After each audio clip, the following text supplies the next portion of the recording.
Admitting a battle was hopeless, even by standards set by the worst lost causes, was always difficult. This one, however, reached such depths of futility that Tashrin did not even ignite the empathic sensor on his visor to scan for lingering traces of success. If he were entirely truthful, he would concede that he had orchestrated his own predicament. A middling bureaucrat of humble yet respectable birth, Tashrin had gained remarkably little from dabbling in the failed coup. His lineage, although faintly traced to ancient landholding gentry before the days of spaceflight, ranked too low to ever see him ascend to the nobility of the celestial dominion, nor to serve as a high consul, archlord, or privileged consort. He had dutifully completed his assignments, shuffling data tablets in offices that were more symbolic than critical. Steady work, basically. When the Emperor's outspoken relative first stirred talk of political upheaval, Tashrin's practical mind sensed a doomed spark from the start. And yet, sentimental fool that he was, he hesitated just enough to become entangled in it. Duchess Aetrin, once a favored protégé to Empress Ralamia, Warden of Galaxies, Shield of her people, Ninth of her name, had pleaded passionately for reforms. She roused crowds with promises of emancipating the labor castes, guaranteeing educational rights, and directing the Dominion to champion galactic equity. Predictably, Empress Ralamia's circle turned a blind eye at first, passing off the young Duchess's fervor as harmless. Eventually, however, the same steel wall that crushed every reformer rose to thwart Aetrin's attempts, and she resorted to revolution. It failed quickly, of course. One does not rule as empress for decades, forging unassailable power, without knowing exactly how to sever a revolt at its knees. By the time Atrian publicly invited her fellow subjects to rise, half her trusted ranks had already been in Ralamia's pay. They were summarily expunged once their infiltration succeeded. No regime leaves infiltration experts around to get bored, but their initial sabotage had ensured a swift collapse. The rebellion was dead in days. Aetrin herself, being of royal blood, avoided the same public dismemberment inflicted on her co-conspirators. Instead, her captors set her inside a crippled courier ship and hurled it starward. That detail, in which the hull's compromised seals would force her to burst and enter the afterlife disfigured, was whispered as a hushed rumor among certain aristocratic houses. Tashrin, while not entirely surprised at Aetrin's defeat, was astonished to realize that he alone, among the Dominion's countless admirals, had refused to declare outright for either side. Admittedly, his insider knowledge came from reading between the lines of the documents he had shifted for years. He had recognized Aetrin's attempt as naive, bound for disaster. Yet for reasons he could not articulate, he had let that naive spark flare unchallenged. Some fleeting glimmer of pity for Aetrin's cause. It offered only trouble. Having slipped through every net, Tashrin posed a puzzle to the authorities. The official narrative from the palace insisted that the entire Dominion Admiralty had, in solidarity, denounced the rebellious niece as soon as they learned her scheme. It was oddly believable that some low-level, inconsequential desk officer like him had simply been overlooked in the crackdown. The inquiry that locked him in an office for hours came away unconvinced, lacking tangible evidence to cast him as traitor. Tashrin's performance as the confused career officer had been flawless. Never send young agents to scrutinize a man old enough to see what they want to see, he mused. The Dominion soon found a convenient excuse to rid themselves of Tashrin, though not in a way that upset public relations. The Medivesque conflict, this distant war pitting the nascent Diverni species against the unstoppable circle of ascended intellects, colloquially called the Ascension Circle, gave Ralamia an elegant chance to dispatch Tashrin without overtly incriminating him. Official releases touted the Dominion's philanthropic spirit, announcing a volunteer relief fleet to assist the Diverni. Tashran, newly elevated to full admiral for the occasion, would lead it. The obvious political subtext, removing suspect elements from the Dominion's forces under the guise of moral generosity. For Tashran, it might as well be a death sentence.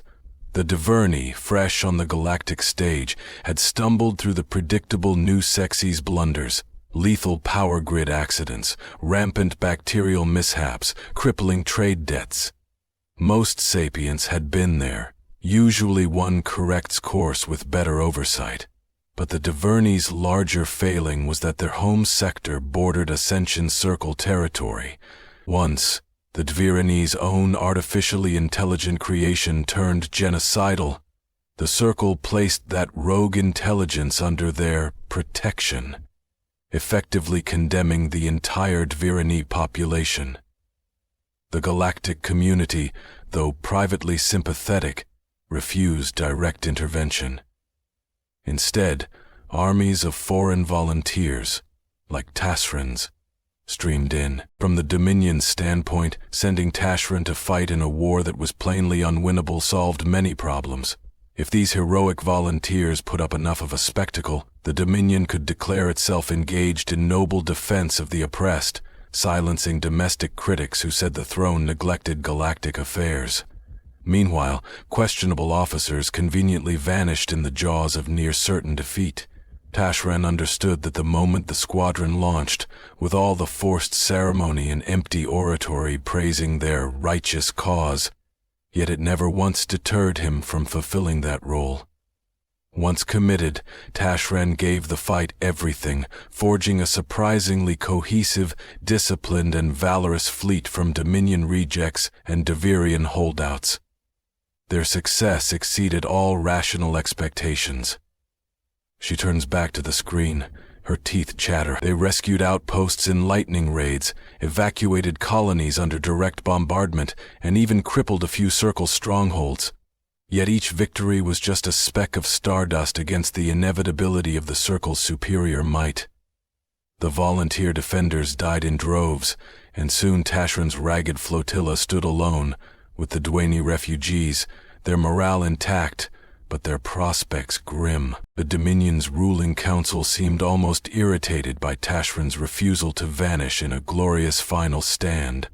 More pressing for them, perhaps, was that each additional victory complicated the narrative they wanted, that the Duvernay had manipulated Dominion altruism, scuttling any chance of bigger alliances. But while the council fumed over the timeline, Tashran kept fighting, applying cunning strategies to hold off the Circle for months. As unstoppable as the Circle was, it evidently found Tashran's fighting force, albeit battered, to be enough of a nuisance to require systematic extermination. During that time, the rest of the volunteer forces withdrew or had been obliterated, leaving Tashran alone to coordinate what was left of the Dwenery's desperate stand. Tashran couldn't say whether it was heroic or simply obstinate. For a desk-born admiral, it was a strange turn. He fought not for imperial glory, nor even for the Dominion's favor, but because the Duvernay were in the right. No civilization should be exterminated merely for the presence of an AI that had turned monstrous. Neither Iltriska nor the other members in Tashran's composite fleet, Dominion outcasts, Duvernay remnants, and spatterings of other stragglers, had proven shockingly steadfast, even as they knew their cause was lost. It was in this final vigil, clinging to a minor planet's orbit to protect a flotilla of thousands of refugees, that Tashran's last modicum of hope dissolved. He watched the enemy arrive in numbers triple their own, a lethal sphere of battleships, cruisers, and advanced dreadnoughts. The stage was set for a valiant but undoubtedly doomed battle.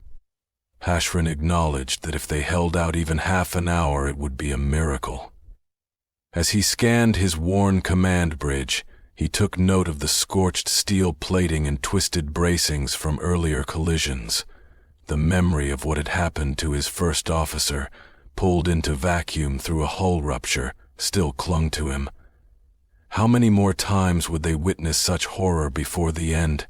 His third officer, who refused official promotion in the chaos, busied herself with the power readouts for the main cannon. Silent, capable, and like all in Tashran's crew, resigned to the nature of this assignment. A slow march toward oblivion. That knowledge had steeled each of them, as proven by how unwaveringly they executed his every command. The circle's opening salvo hammered their perimeter. Tashran's escort ships managed to stave off some damage, but soon everything looked dire.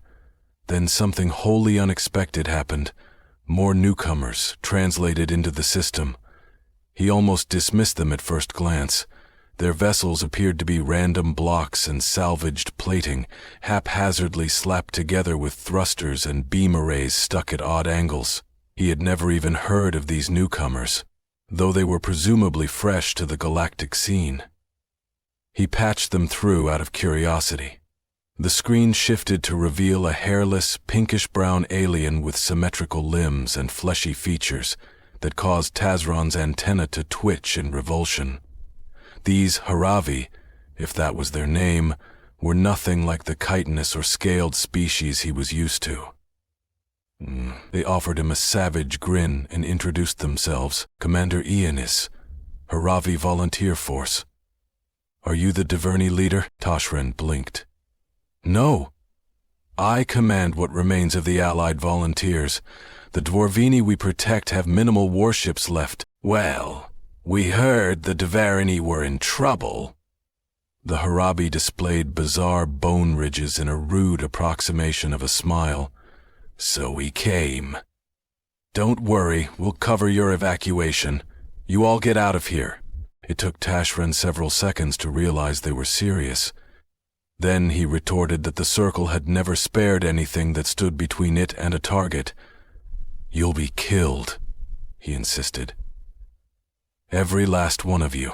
What could drive you to that? Commander Ionis simply replied with an offhand shrug. Why'd you choose to stay? Because sometimes you do what's right. Tashran, for once, was lost for words. Yes, he was here because official orders had exiled him, but he could have pulled back at a dozen points before. Each time, he had rallied the battered remains of the Allied fleets to keep going, and now, these Haravi, grotesque by Dominion standards, had shown up unannounced, refusing to abandon total strangers. It rattled something deep within him. The Circle, using its cold's logic, soon realized these newcomers had no real chance. Their ships were lumps of metal that at best might buy some minutes, but those minutes mattered. With dawning certainty, Tashran ordered his fleet to retreat to the jump point on the system's far side, the planet itself serving as cover.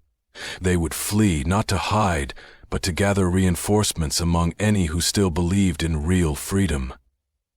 In a final broad wave, he announced, "By the memory of our dead and the betrayal we have suffered, we depart to regroup. We will return, not only to liberate the Diverni from this hateful doom, but to unseat the oppression we once served. The Celestial Dominion, steered by Empress Ralamia, has shown only callousness in sending us here to die. Well, we will not perish meaninglessly. We vow to forge alliances across the stars. To the Haravi, who even now fight and bleed for those they have never met, your sacrifice shall be remembered in our triumph over tyranny, be it the Circle's tyranny or that of the Dominion.